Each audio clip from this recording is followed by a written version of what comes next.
You keep waiting for the feeling to arrive. The feeling that makes people chase things, build things, fall in love with life. But when you look inside yourself, it feels quiet. Not peaceful quiet, empty quiet. You open apps without purpose. You think about changing your life, then feel nothing. Even things you once wanted now feel strangely far away. And the disturbing part is this. You can still imagine a better future. You just can't feel connected to it. So you start wondering if something inside you is broken. Most people think desire is natural, that the brain automatically moves toward pleasure and meaning. But that is not how the brain works under stress. When your mind spends enough time overwhelmed, disappointed, emotionally exhausted, or constantly overstimulated, it begins conserving energy, not physical energy, psychological energy. And slowly, your brain stops treating desire as safe. You see in small moments. Someone asks what you want to do. You say, I don't know. You scroll for an hour looking for something interesting. Nothing lands. You start projects with intensity, then abandon them days later. Over time, this changes how you see yourself. You stop saying, I want this, and start saying, I'm just lazy. I have no passion. Maybe I'm not meant for anything. But something deeper is happening underneath that self-talk, because the brain does not remove desire randomly. Usually, it learns to suppress desire after repeated emotional friction. Imagine touching a hot stove again and again. Eventually, your hand stops reaching. Not because your hand is broken, because your brain adapted. The same thing happens psychologically.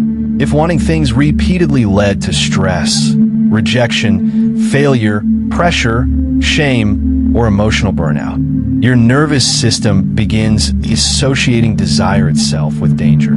So instead of chasing what you want, your brain quietly disconnects you from wanting. This is why numbness often feels safer than hope. There's also another layer people rarely notice. Modern life overloads the dopamine system. Dopamine is not happiness.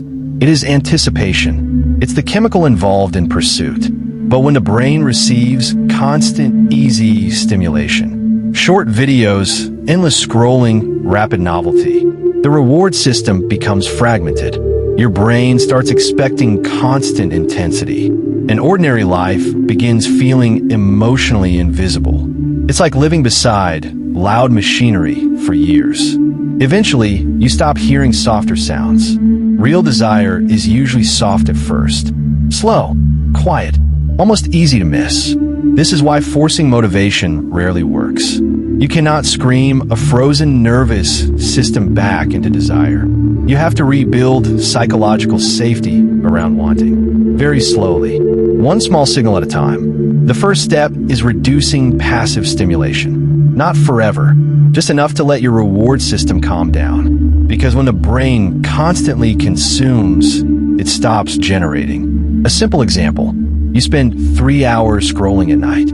Afterward, even meaningful goals feel emotionally flat. Not because the goals are meaningless, because your brain's reward threshold temporarily shifted. The second step is lowering the emotional stakes of action. Many people secretly treat every goal like a judgment of identity. If they fail, it means something about who they are. That creates threat, and threatened brains avoid engagement. Instead of asking, what if this changes my life? Try asking, what happens if I simply stay curious for 10 minutes? Curiosity creates less pressure than ambition, and the brain approaches curiosity more easily than fear. The third step is reconnecting desire to the body. Most people live entirely in mental evaluation, thinking, comparing, predicting, but desire is often physical before it becomes verbal. Notice what gives your body even slight expansion. A slower walk at night, a certain song, a conversation that makes time disappear. Small signals matter. The nervous system whispers before it speaks clearly. And finally, stop demanding a life purpose before allowing small preferences.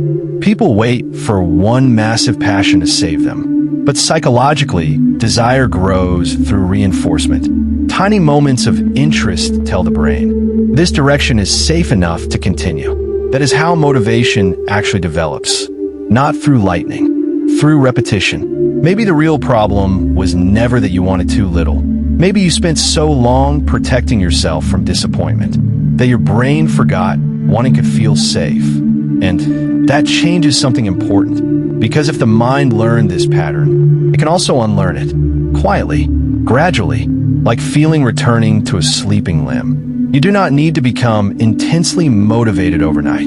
You only need to notice the small things that still make some hidden part of you lean forward. That feeling matters more than you think, because sometimes the first sign of healing is not passion. It is simply the return of wanting.